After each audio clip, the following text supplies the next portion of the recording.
Furness Podcast with Frank Furness. Hey, this is Frank, and what a year we've had with COVID. But you know, the interesting thing is all of my financial services clients that I speak to and that I work with around the world are all telling me they're having an amazing time. They're able to get through to more clients, speak to more clients, and writing more business than they've ever written before. So every cloud has a silver lining. Listen, by now, I hope you've listened to all of the previous episodes on NLP with my great friend Ian Halsell. And what I'm going to be doing now for the next 6 months is going through my program. In fact, it was a pre-recorded program that I'm going to share with you. It used to be part of a package that I sold for $247, an audio package. It's yours for free, so please tune in every week and listen to a new episode. We've now established our credibility, and we've now got to start asking questions. And the better the questions you have to ask, the more chance there is that you're going to come up with the right solution. So right up front, actually ask for permission to make notes. And here's another little script you might want to use. Mike, I want to do the best I can for you today. So would you really be offended if while we chatted I made a few notes? And that way there's going to be no chance that I'm going to forget anything that could save you time or money.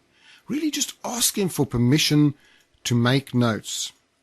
So with the questioning, you've got to start arousing their emotions. People buy because of emotional reasons. People buy from the heart most of the time.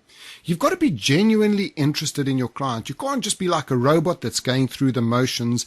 And you're the expert. You're the sales professional. So use your expertise to guide them to the best solution and be watching all of the time for that positive stimulus. One of the things you also have to do is establish the buying process. We said a little bit earlier on is be in front of qualified prospects. So don't waste all your time if it's not the right decision maker. So establishing the buying process would mean asking questions like, what is the procedure for making a decision like this? If you decided to move forward, if you liked what you saw, are there any other channels you need to follow, or do you need to run this decision by anyone else? Now, these are questions I almost like to ask right up front. Otherwise, I can go through the whole process and at the end of it find out it's got to go to a committee. They're not really the decision maker, but they'll pass it on to somebody else who then doesn't have my enthusiasm and chances are not going to buy. You've got to qualify your client, and the questions you've got to ask is got to find out what do they actually have right now? Who are they using right now? What suppliers, what services do they use right now? What do they like most about the product or the service they've got now? Are there any improvements they'd like to see? Are they in a position to make a decision soon? So your questioning techniques has got to follow a certain order. Now, the first thing that you'll normally do is you would ask them questions about their current situation. And most people ask these questions, but they ask too many of these questions. So they would just be asking about, who are your current suppliers? How much do you use? What are you paying at the moment? And then they would try and come in and present their product to them. Now the client's not going to buy because the client doesn't see that they've got a problem, doesn't see that they've got a challenge, doesn't see why they've got to move out of their comfort zone with the people they're already buying from to somebody they don't know that's just walked into their office. So situation questions are okay, and you have to ask the right situation questions.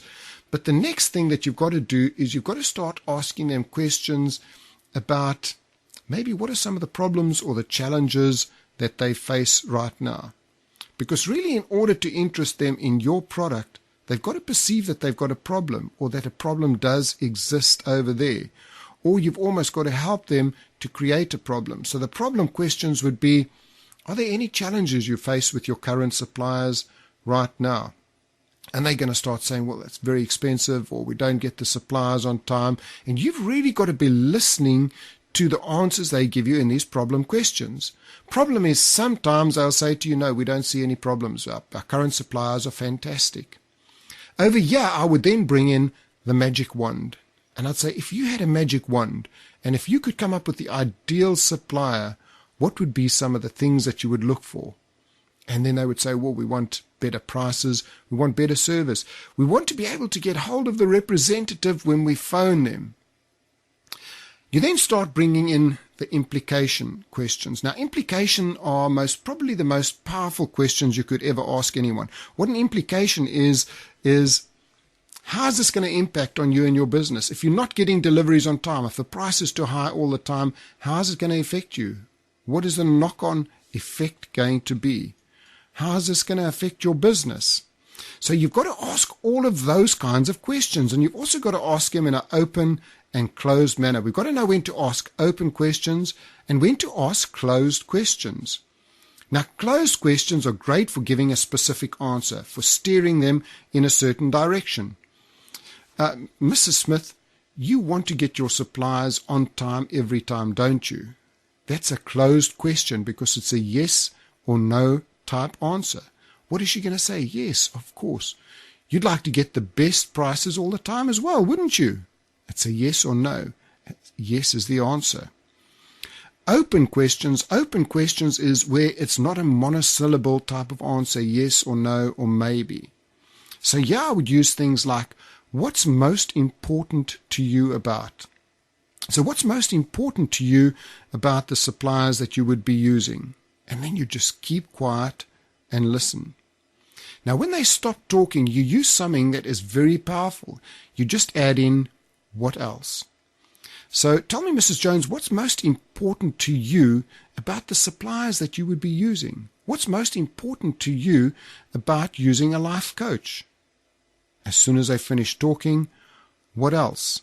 If it's for me, I'm going in to speak at a big convention, I'm sitting with a decision maker, I'll say, what's most important to you about what you want out of a motivational speaker at your convention? And they'll say, well, they've got to motivate the people. It's got to give them 3 or 4 messages. I just sit back and I listen. Also think about indirect questions. Now, indirect questions are where you have to take a really hard question and soften it. So they're questions that really aren't questions. They can't be challenged. So you might have to say to them, who's your current supplier? Change that to an indirect question by adding, I'm wondering, I'm curious, perhaps we could. I'm just wondering who you're currently using to supply you.